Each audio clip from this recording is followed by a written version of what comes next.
Krishnaya Vasudevaya Haraye Paramatmane Pranata Kleshanashaya Govindaya Namo Namaha.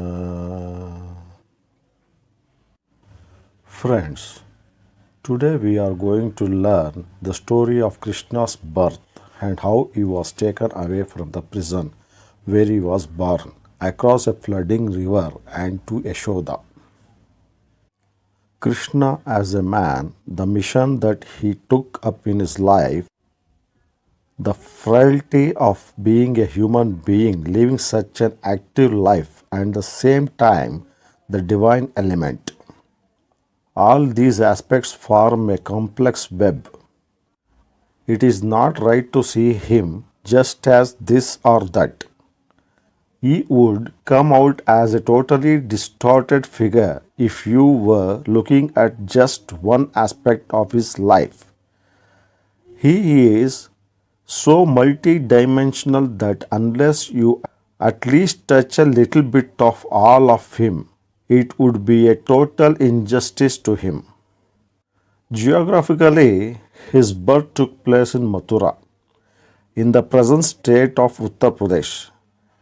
There was a prominent chief of the Yadava community named Ugrasena. Ugrasena was becoming old, and his very ambitious son Kamsa, who had no qualms about how to become powerful, could not wait for his father to die. He imprisoned his own father and took over the leadership. He also aligned himself with an absolutely ruthless emperor from the east, whose name was Jarasandha. Jarasandha's dream was to conquer the whole known world through absolute brutal force. His power was growing at the great pace.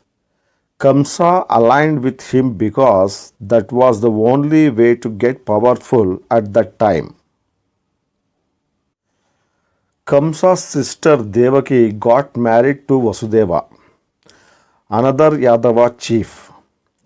Just after the wedding, when Kamsa himself was driving the newly wed couple in his chariot, an astral voice made a prophecy. This voice said from the sky, "O Kamsa, very happily you are driving your sister after her wedding.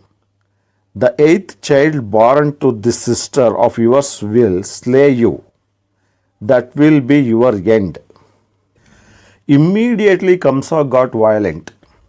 "Oh, our eighth child is going to come and kill me? I am going to kill her right now. Let's see how she will have her eighth child." He took out his sword and right there wanted to behead his own sister.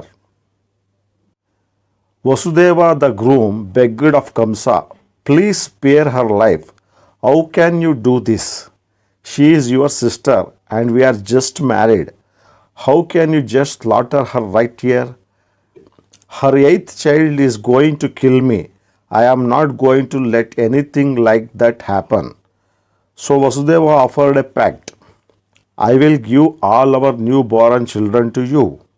You can kill them, but please spare my wife right now."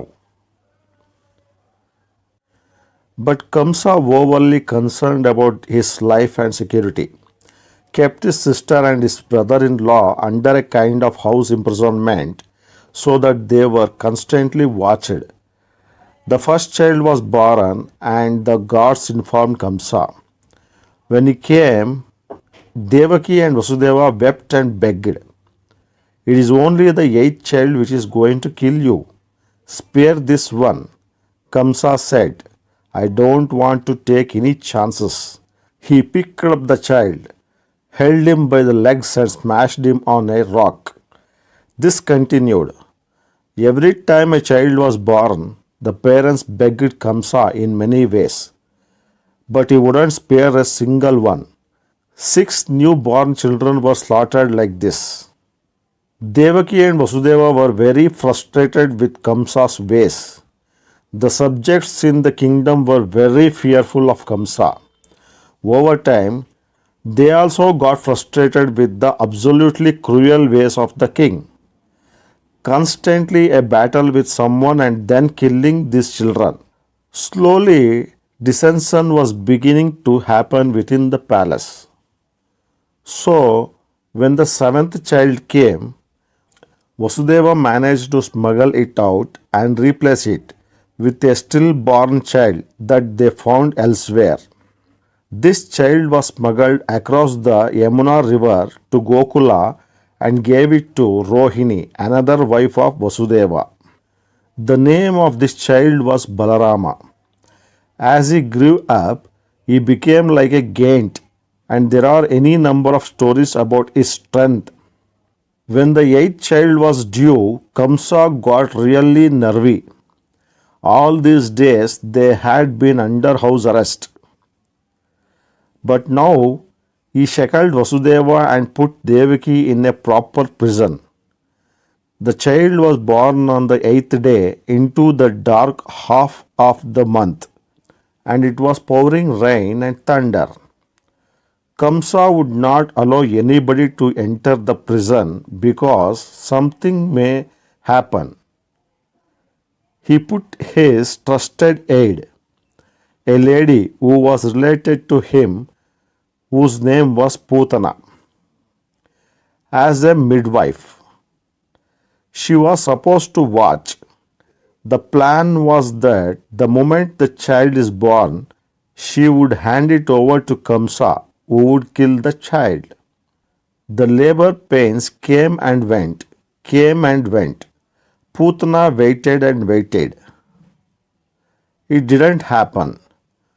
During the night, she went out to visit her home for a few minutes and come back.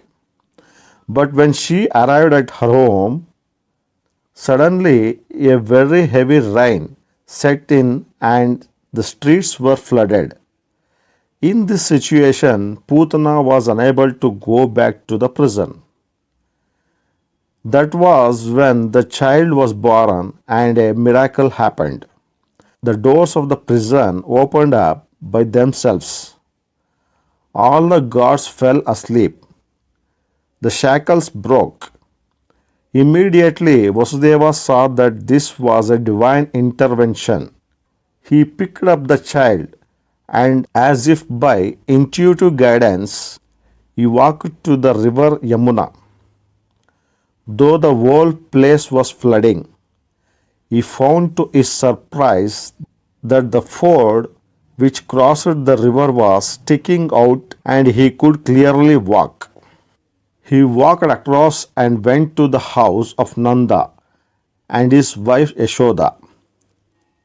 Yashoda has just delivered a girl child.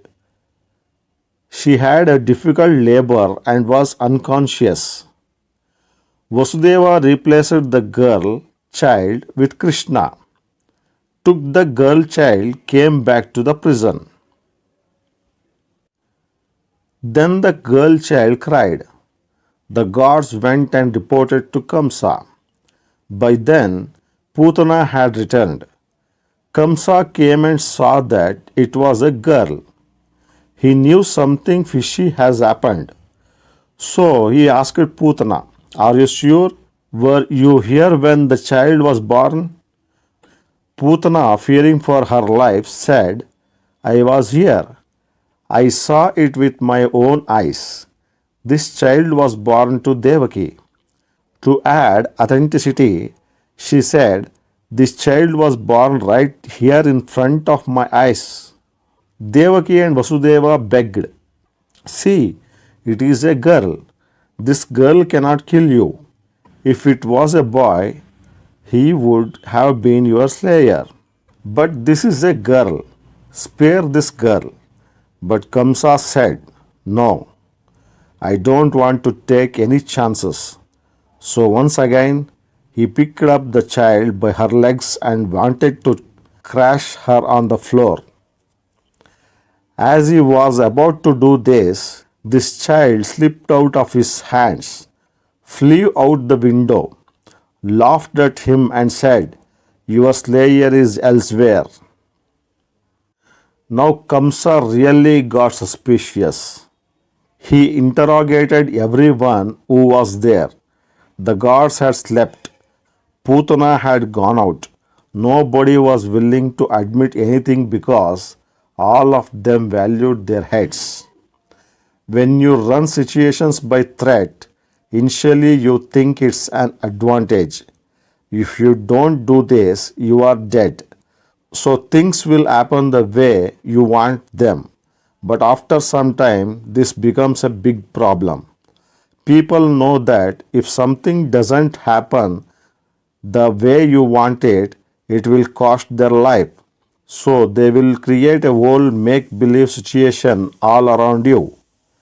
When you run things by fear, this is the consequence that you will have to face. Meanwhile, Krishna was placed into the community of Gokula. In spite of being the son of a chief, he grew up in an ordinary cow herding community. There are any number of miracles and adventures that happened around him during that phase of his life.